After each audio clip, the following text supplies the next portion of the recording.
Hey hello everyone good morning and welcome back to my new blog. এই দেখো আমি সকাল সকাল উঠেই ফোন নিয়ে বসে পড়েছি। আজকে ওয়েদারটা একদম মেঘলা হয়ে রয়েছে।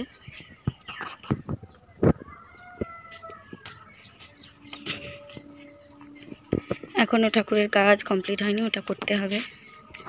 মা গেছিল জামা কাপড় ধুতে, ধোয়া হয়ে গেছে। এই যে দেখো ওয়েদারটা বেশ ঠান্ডা ঠান্ডা, ওয়েদারটা বেশ ভালো, কিন্তু ঘুমোতে পারলাম না, কাজ রয়েছে অনেক।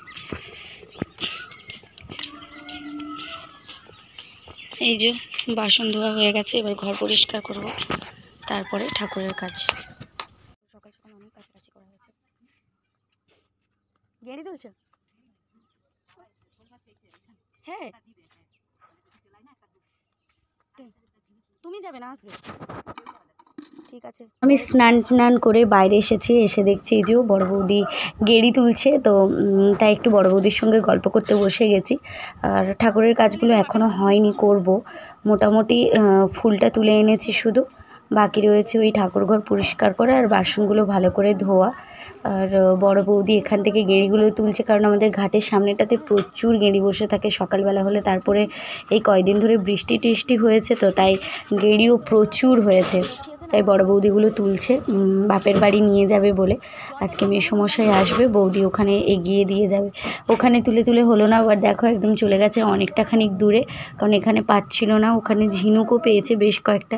আমি আবার বৌদিকে বলছি, দেখো ওর মধ্যে যদি মুক্ত থাকে তাহলে তো আরোই ভালো হয়।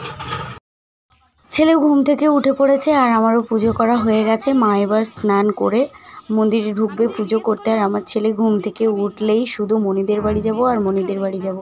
তাই ওকে মণিদের বাড়ি পাঠানো হবে, মানে আমার জেঠুদের বাড়ি জেঠিমাদের বাড়ি পাঠিয়ে দেবো, ওখানেও একটু খেলা করবে। তাই বৌদিকে বলছি ওকে এখন নিয়ে যেতে, আমি আবার একটু পরে গিয়ে নিয়ে আসবো, কারণ এখন থেকে আমি যেতে পারবো না, বাড়িতে টুকটাক কাজ রয়েছে। শ্বশুরমশাই আসবে, আমাকে একটু জোগাড় করতে হবে। আমি তো পুজো করে নিয়েছি, মা পুজো করে বেরোক, ততক্ষণ আমি জোগাড়টা করি। বাবা গেছে বাজারে বাজার করতে, শ্বশুরমশাই আসছেন, রাস্তাতে রয়েছে। আজকে রবিবার, আর আমাদের এখানে পাঁশকুড়ার হাট বসে রবিবার বুধবার।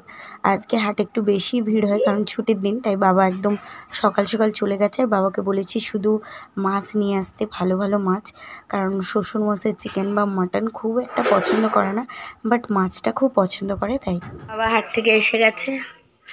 সবজি, এই যে এর মধ্যে মাছ রয়েছে, আর এর মধ্যে পেঁয়াজ, আদা, রসুন, সজনে ডাঁটা, বেগুন, টমেটো, গাজর, ছেলের জন্য শসা। আর এই যে আমার মা এখন সবজি কাটতে বসে গেছে। এই যে মাছ, এর মধ্যে মাছগুলো ধুতে হবে। এই তো বাবা এনেছে পাঁশকুড়ার বিখ্যাত চপ। পাঁশকুড়ার এই চপ কিন্তু ভীষণই ফেমাস, অনেকেই হয়তো জানো। কার কার পাঁশকুড়ার চপ পছন্দ কমেন্ট করে জানিয়ে। মাছটা ধোবো এসেছি পুকুর ঘাটে, আমি খুব ভালো করে ধুতে পারি না, তবুও মাছটা ধোবো। এর মধ্যে ডিমও রয়েছে মাছে। এই দেখো এরম করেই দেখিয়ে দিচ্ছি, দেখে নাও তোমরা। চলো মাকে ফোনটা ধরিয়ে দিয়ে আমি আমার মাছটা ধুয়ে নিই, মা রান্না বসাবে।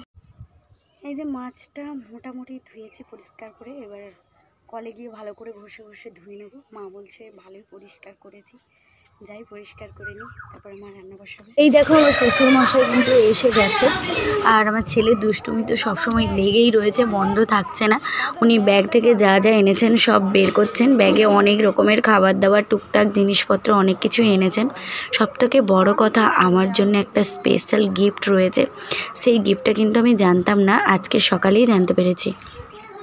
এই দেখো আমি প্যাকেটটা হাতে পেয়ে গেছি, আর হাতে পেয়ে আমার এত আনন্দ হচ্ছে আমি বলে বোঝাতে পারবো না। এর মধ্যে কি রয়েছে চলো আমি ওপেন করে দেখাই। প্যাকেটটা তো আমি এভাবে এক হাতে খুলতে পারবো না, তাই প্যাকেটটাকে রেখে আমাকে ওপেন করতে হবে। এই দেখো প্রথমেই এই যে প্যাকেটটা, এই প্যাকেটটার মধ্যেই রয়েছে কিন্তু আসল জিনিস, আমার স্পেশাল গিফট। এটা এখন ওপেন করছি না, এটা পরে ওপেন করছি, তাও আমি করব না, অন্য কাউকে দিয়ে ওপেন করাবো। আর এই দেখো এর মধ্যে খুব সুন্দর একটা কুর্তি রয়েছে। কুর্তিটা কিন্তু দুর্দান্ত দেখতে, আর আমি যখন মামার বাড়ি যাব অবশ্যই এই কুর্তিটা পরে যাব।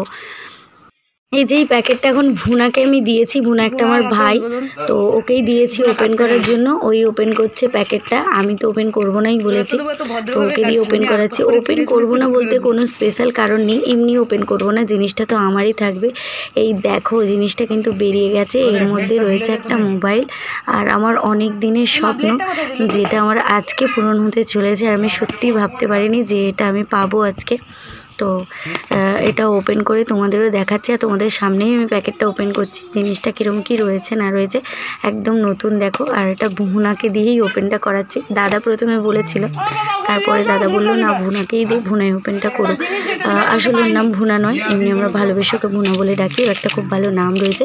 এই দেখো ফোনটা বেরিয়ে গেছে, ফোনটা কিন্তু ভীষণ সুন্দর লাগছে দেখতে। আমার শুধু ইচ্ছে করছে হাতে নিই, কিন্তু এখন নেব না, আগে ওরা দেখে নিক, তারপরে আমি দেখবো আর তোমাদেরও ভালো করে দেখাবো। বাবা লজ্জা পাচ্ছে তোকে দেখে রে রিজু, লজ্জা।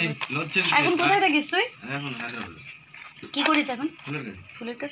আর ওই করিস না, বডি বিল্ডারে করতি, তো ছেড়ে দিলি কেন?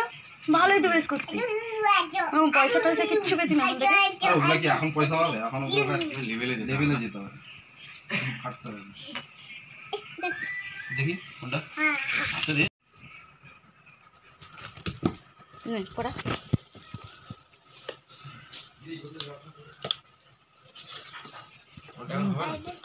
তো এই দেখো ফাইনালি আমি ফোনটা কিন্তু হাতে নিয়ে নিয়েছি। আর ফোনটা হাতে নিয়ে সত্যি বলতে আমার এত ভালো লাগছে, সেটা বলে বোঝাতে তোমাদের আমি পারবো না।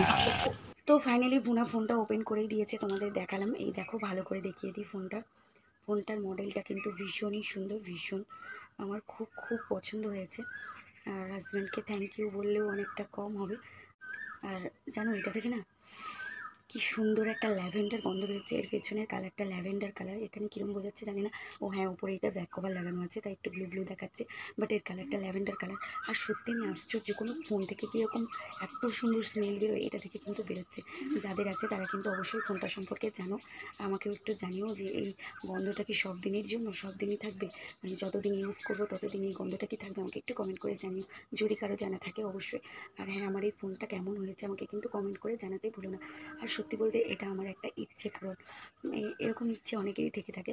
তো আমার অনেক ইচ্ছেই তোমাদের সঙ্গে শেয়ার করেছি, তার মধ্যে এটাও একটা ইচ্ছে, এটা একটা বড় ইচ্ছে। আমার ওই আইফোন আর দামি দামি ফোনগুলো আমার এত শখ বা ইচ্ছে নেই, ভবিষ্যতে কোনো দিন নিতে পারবো কিনা সেটাও একটা ব্যাপার। আর হ্যাঁ, তোমরা অনেকেই ভাবছো হয়তো এই ফোনটা আমি কী করে নিলাম, আমি কি ইউটিউব বা ফেসবুকের টাকাতে এগুলো নিয়েছি, এটা নিয়েছি? একদমই নয়, আমি কোনো ইউটিউব বা ফেসবুকের টাকাগুলো নিইনি, মানে এটা নিইনি। আর আমি ওগুলো থেকে টাকা পাই না, ভবিষ্যতে পাবো কিনা তাও জানি না, কারণ আমি এখনও ওই জায়গাতেই পৌঁছতে পারিনি। আমার তো ওই ভিউ হয় 10টা 12টা, এর বেশি তো হয় না। সাবস্ক্রাইবার তো কেউ সাবস্ক্রাইব করে আবার সাবস্ক্রাইব তুলে নেয়, এরকম একটা ব্যাপার। তাহলে আমার কি বলবো, আমার চ্যানেল গ্রোথ হবে কী করে? গ্রোথ তো হয় না। যাই হোক, আমার ভালো লাগে তাই আমি ভিডিও পোস্ট করি। তোমরা যেই কজন আমার ভিডিওটা দেখো আমি তাতেই ভীষণ ভীষণ হ্যাপি, আর তাদের প্রত্যেককে অসংখ্য ধন্যবাদ যে আমার ভিডিওগুলো দেখে। তো চলো যাই হোক, ফোনটা নিয়ে অনেক জ্ঞান দিয়ে দিলাম, অনেক কিছু বলে নিলাম, কেউ কিছু মনে করো না। আর কেমন হয়েছে কমেন্ট করে কিন্তু জানাতে ভুলো না। তো চলো এখন যাই, সবাই লাঞ্চে বসবে, তার জন্য জোগাড় করে নিই। আমার ওটস তৈরি হচ্ছে এখন, সবার খাওয়া কমপ্লিট। আমার ওটসটা হয়ে গেলেই খাবো। আর মাইজু খেতে বসবে, শাক ভাজা, বড়া ভাজা, আলু উচ্ছে ভাজা, ডাল, শুক্তো, মাছের তেল ঝাল। শুক্তোটা নেই, শুক্তোটা এখানে ওই তো শুক্তো, অনেক কিছু রান্না হচ্ছে। সবার খাওয়ার কাছে মা বাকি রয়ে গেছে, মা খাবে এবার। চলো আমি আর মা খেয়ে নিই। দুপুর থেকে অনেক বৃষ্টি শুরু হয়ে গেছে, আর এখন বাজে সন্ধ্যে 7:30। আমি, দাদা আর আমার ওই ভাইপো আমরা বেরিয়ে গেছি দেখো মাছ খুঁজতে। যাই হোক, আজকের ভিডিওটা কিন্তু এখানেই শেষ করলাম। ভিডিওটা ভালো লেগে থাকলে লাইক কমেন্ট শেয়ার করে দিও। চ্যানেলটিতে নতুন হলে চ্যানেলটা অবশ্যই সাবস্ক্রাইব করে নিও। পাশে থাকা বেল আইকন বাটনটি প্রেস করতে ভুলো না। ততক্ষণের জন্য সবাই খুব ভালো থেকো, সুস্থ থেকো। দেখা হচ্ছে নেক্সট ভিডিওতে। Tata and advance good night.